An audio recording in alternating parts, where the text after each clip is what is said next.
Saya tak nak melengah masa. Anda nak dengar tak ucapan YB Anthony? Nak dengar ke tidak? Dekat Negeri Sembilan orang panggil YB Anthony Tok Undang tau. Tok Undang yang kelima. Saya persilakan YB Anthony. Silakan.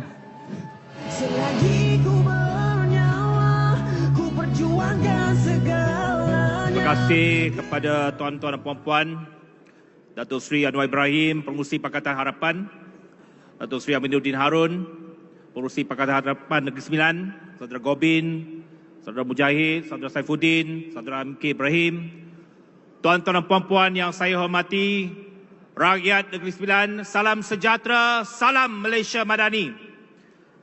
Salam bersih, muafakat, sejahtera. Terlebih dahulu saya nak mengucapkan syabas dan tahniah dan terima kasih kepada seluruh jentera Pakatan Harapan Negeri Sembilan kerana berjaya menganjurkan pelancaran jentera pada malam ini dengan berjaya dan dengan begitu ramai kehadiran sekali. Beberapa minggu lalu di Johor, kita telah nyatakan Johor bubar, Negeri Sembilan bubar. Johor 56, Negeri Sembilan 36. Kita lawan 36.